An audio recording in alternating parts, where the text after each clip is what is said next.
I hope the day after this war, these things will change and there will be a reclaiming not only of democracy and the public space, but also of our identity as Jews and democratic, feminist, egalitarian, humanist Jews that don't see only ourselves but also all our neighbors. You know, like Herzl, that was a scriptwriter and a writer, and he came up with this amazing, far-out utopia of state for the Jews. I believe that if we will give more artists and writers and people that have an imagination the right to dream, maybe we'll think of the Middle East in different ways. Not only war, and not only we will win or they will win, and not only the same general thinking, army thinking, political thinking that is always in the box. Welcome to Madlik. My name is Geoffrey Stern, and at Madlik we light a spark or shed some light on a Jewish text or tradition.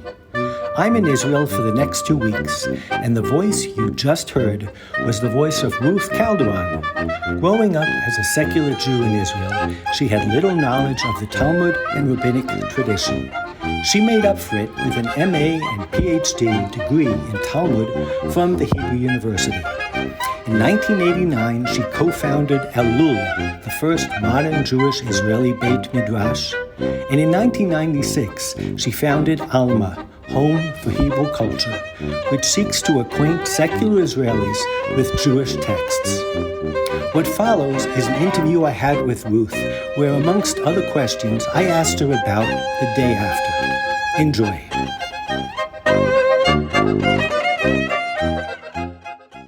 Welcome, Madlik listeners. I am in Tel Aviv today. It is March 27th, and I have the absolute pleasure to be meeting with Ruth Calderon from Alma. And you may have heard of Ruth when 11 years ago, I think it was, you became a member of the Lapid party, Yesh Atid, and you spoke at the Knesset. And maybe it was the first, hopefully it wasn't the last time, that Talmud was taught by a woman from the top of the Knesset. And I'm going to put a link to that speech because we're going to talk about it a little bit. But first I want to say hello, Ruth. How are you? Hello, and thank you for having me on your podcast. It's wonderful to have you. So in that speech, it was unique, wasn't it? I mean, that someone would teach Talmud, a piece of Agadah, if I recall correctly. And in the YouTube video, the photographer is panning and looking at the faces of both the secular Knesset members and religious ones, and you have their attention. And to me, the most meaningful thing was at the end. I guess it was the speaker of the Knesset, clearly religious, right. And he was so warm and wholehearted when he wished you luck and thanked you for your teaching. Was that a moment in time? That's a beautiful thing to remember. Yes, it was Chaver Knesset Vaknin from Shas, who was the speaker that day. Then later on, I became also a speaker. And usually you sit there and you are bored. And you have to wait for hours until, things and people say things to be recorded. And I did not know that it's not a custom to teach the Knesset. I just came in a week before. It was my maiden speech. And because I come from education and what I do is Talmud, I thought the way to introduce myself is to teach a little piece of Talmud. And when I did, he started talking to me about it while I was speaking. And I really enjoyed it because it was like chevruta, like a partner. But the people from Yesh Atid thought that he is arguing with me, when he really was just taking part.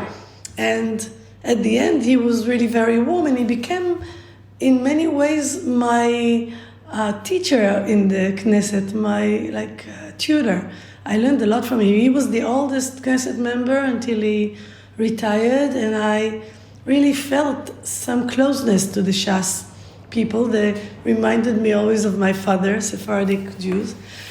So yes, that was the maiden speech, and the everyday life there was not exactly the same, but I did feel, and somewhat surprised, I was somewhat surprised that still it's such a big deal for a person to study Talmud.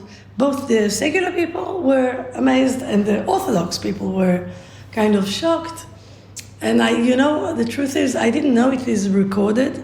It wasn't the world that all wired yet, or I didn't realize. And then somebody put it online, and I started getting messages from people in Australia, in Poland, in America, and it was really moving.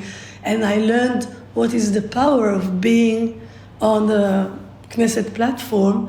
And I still, to this day, think that more good people and intellectuals and people in education should go into politics, because if you're not at the table, you're on the table. Somebody else makes the decisions.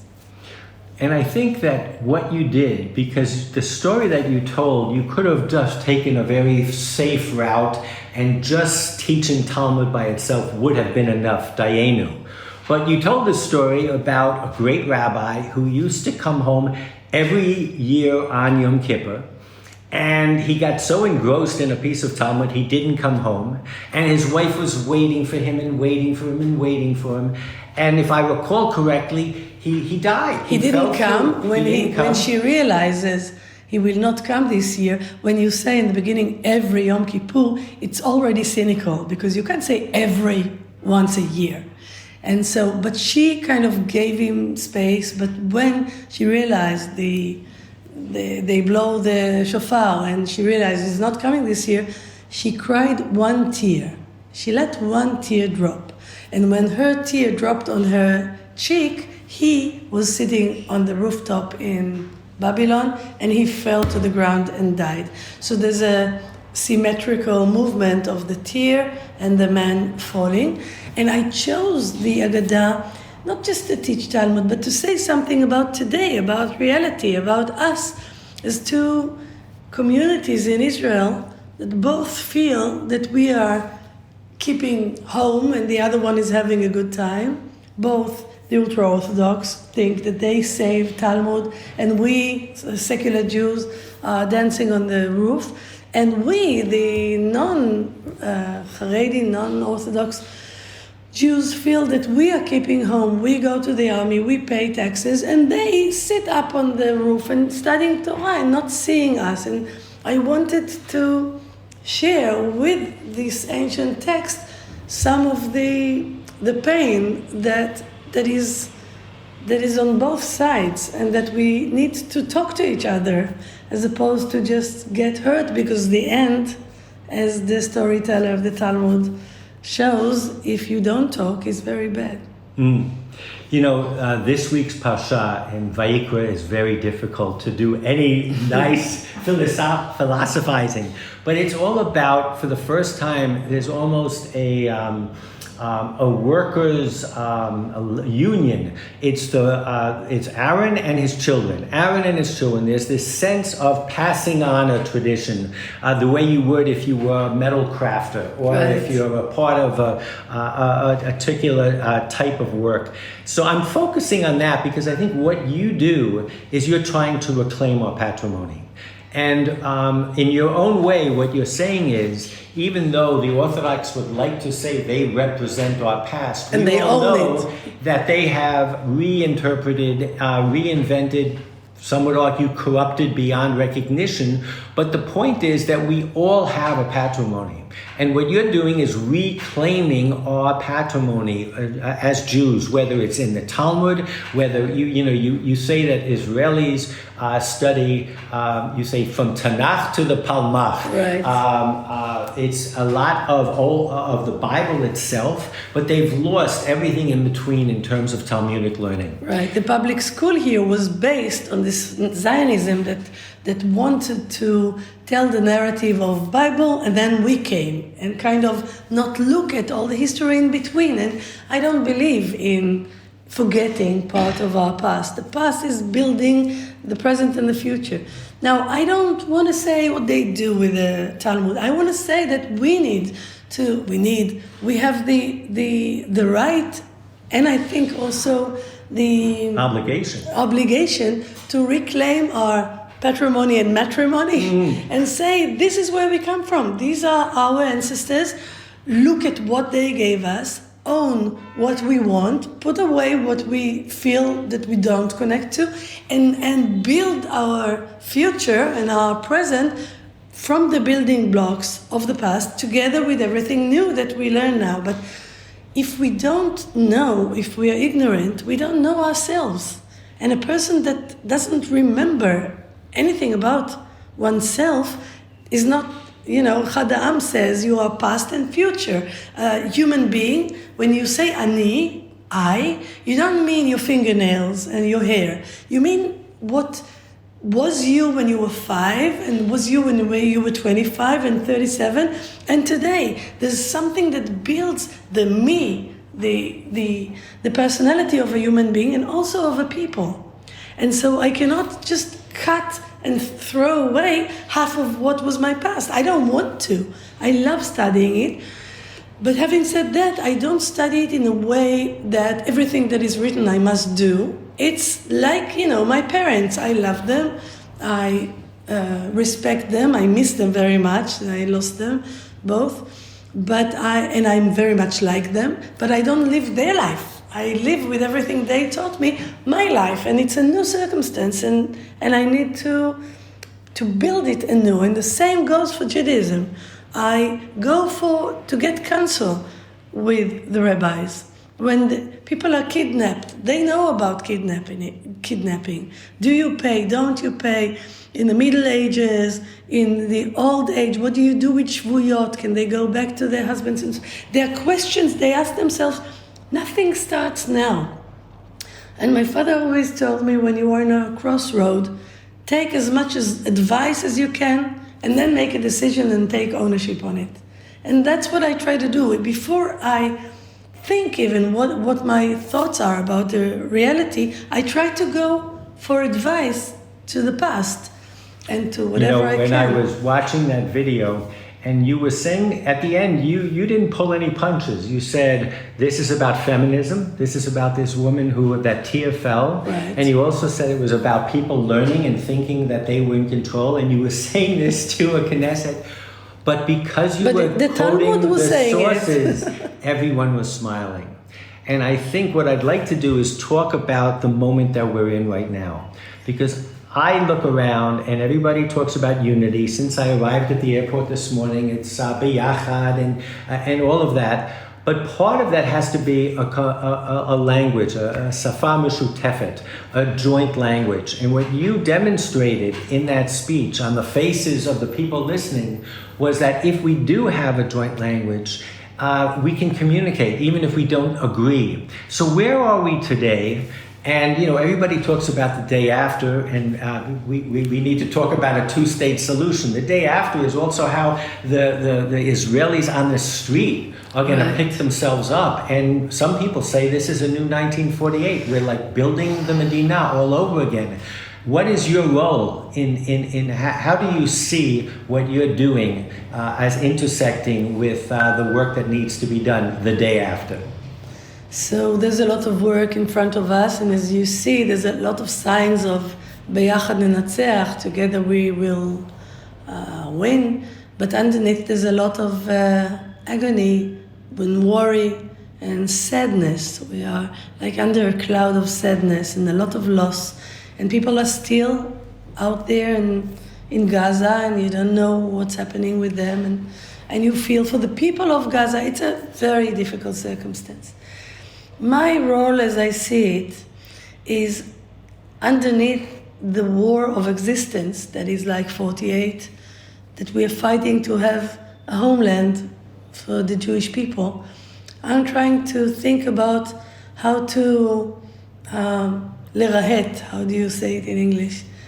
How to put, when you have already a home, you need to not just decorate, but put your furniture inside. Mm-hmm. What kind of a home will it be inside? When we are hopefully God willing, save ourselves and live okay with our neighbors and not be in fear. But the home itself, what's written on the door? And how do you furnish it? And you furnish it with culture, with values, with ethos, with holidays that mean something, with the Jewish timeline and the holidays. How do we do Pesach this year? How do we do the Holocaust Day and then the Memorial Day and Yom HaAtzmaut? It's not, I spoke in the army to the officers of education that need to do the Memorial Day, and one of them told me, it's not a Memorial Day, I just lost these people. I don't need to remember them. I'm still feeling the loss. So we have a lot of cultural and spiritual challenges now. And that's what I and Alma here and the whole movement of Israeli Judaism are trying to build, to do it together with the communities that have lost their homes, that are evacuated, or they went through such terrible trauma, and also with the mainstream writers, musicians, the people who are building the voice of Israel, the sound, what's written in the papers, what's on television, what's in the movies, what kind of songs people sing now, what kind of books are written. I feel that, as I am not a soldier anymore, my war or my challenge is to build the togetherness. Now, it's not just a unity from above. You can't just cover people that can't stand each other and make them unite because they're afraid. Maybe that will work while you're in the tank or in the shelter. But when you come out, you need to be loyal to your values. And only if the other person sees you and respects who you are and can live with it, you can also see them and respect what they are. And even if there's a dispute, we do disputes here at Alma in a very positive way of, that's what the Talmud is based on having a chavruta that doesn't think like me. And I can always learn from your point of view because I have myself, enough of myself. I need to hear another voice. So I feel the morning after, the day after, is not just in matters of economy and security, but much more in matters of identity. What is a Jewish state today? Can we keep our democracy?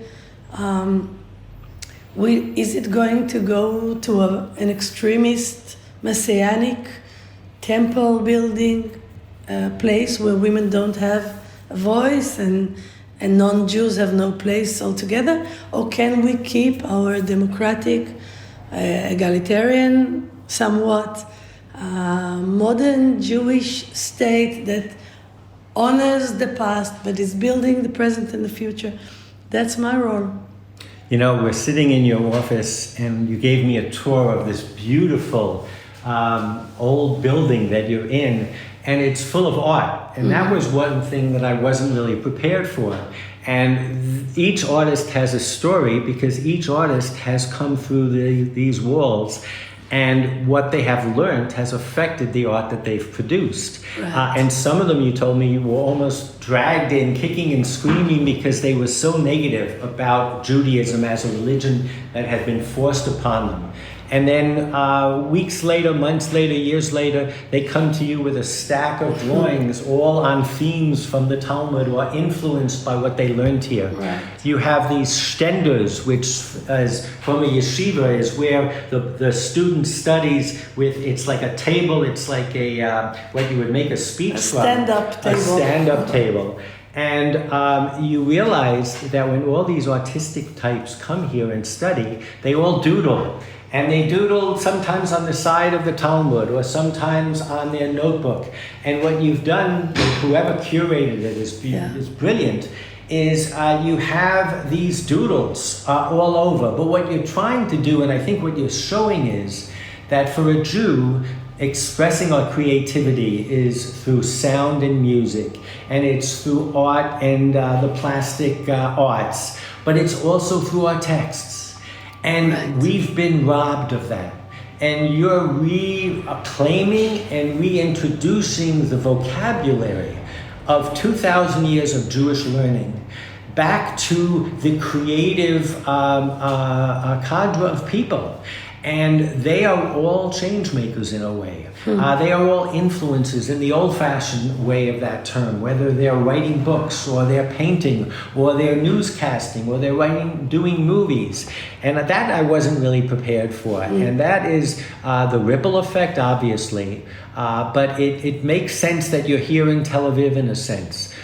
Because I think there's a lot that needs to be done in the periphery. And I'm a big spokesperson for that. But here in the heart of secular Israel, you have to grow an appreciation for our sources, an ownership of our sources, so that people can both share a conversation, but also take part in a conversation with confidence. And it's really amazing what you're creating here. And I think for those people that listen to Madlik Disruptive Torah, we're really doing the same thing. You at a much larger scale, but we all have to get strength from each other. Because our Torah and our Talmud is too valuable to give away and let other people take from us. It belongs to every Jew. It belongs to the world. And you're just this is just a pleasure to come here, surrounded by Sfarim, books, and art, and Beit Midrashim on each floor. It's just amazing. So, kol hakavod. Thank you for your kind eye. I am a follower, a student of Echad Ha'am and Bialik, who talked about spiritual Zionism as opposed to political Zionism of Herzl. And they said, maybe not all the Jews can live in this country, but this country should build some kind of cultural hub that will own all the treasures that we have from the past and go on speaking Hebrew and owning the music and the theater and the so on, and the writings of what was and what is going to be. And indeed, following Bialik and yes, Shlomit, that was the curator of this beautiful exhibition, saw that all the fellows that study here are scribbling in their notebooks and made an exhibition of it, and it's wonderful. I felt when we started in 1996 that following Bialik, the chalutzim, the pioneers of the country, he said, are the artists. And if you can influence the artist, you influence the whole country. Because even in the ends of the country, they watch television. And the people that are writing, Shtisel or Fauda, they are in Tel Aviv. And if I get them in, and they fill their bellies with the classic Jewish canon, then when they do their shows, the end customer will get something richer. The public space will be richer. I think Tel Aviv is also a frontier. And as you said, we were robbed of our Jewish bookcase, but nobody took it from us. We gave it away. I mean, the generation before us gave it away because of their time in history. But it's our time to reclaim and to say, with all due respect to Orthodox reading of it, I have my reading of it. I also own it. It's my heritage. And it will be even, sometimes when I walk with the Talmud, when I did my daily page, an ultra-Orthodox man would look at me and, I have a big Steinsaltz, and after some time would walk up and say, what are you doing? And I would say, daily page, and he would say, where? Daf Yomi. So, איפה את אוחזת? Where do you stand? And I tell him, can I ask you questions? Of course you can. And we become partners in a minute, because we both love this amazing project of Talmud. And so, I'm not afraid of different people or different ways of seeing Israel. I think we can learn from each other, we can build together. It's much more interesting when not everybody thinks the same, but we cannot be ignorant. Ignorance is chulsha, is weakness. And so the first thing is to know. And after you know, you can decide what you accept, what you don't accept, what you want to make of it. And I am really very, I feel like full of thanks to the richness of what artists do with it. They don't take a piece of Talmud and decorate it. They take it all in, and then it comes out in the art in ways that are always surprising to me. I remember Esti Namdar, she's a scriptwriter. Once I was watching her series about a police woman, and at some episode, they were asking her terrible questions in court and really annoying her. And I called her up afterwards and I said, Esti, it was really hard to watch. And she said, Ruth, don't you recognize? It's the sota portion we studied together. They're doing to her what... And I was like, oh my goodness, I didn't even understand that she took it in. It became part of her, and when she brought it out, it looks completely different. It's not like a nice drawing next to the sota portion. It's a whole new Torah. And so it is challenging, in Israel only Orthodox Judaism is legitimate and funded by the government, and so we have a movement of Israeli Judaism of many different places like Alma. There's the secular yeshiva Bina. There's Oranim in the north. There's Yakar. There's many groups. There's Hadar now in Jerusalem.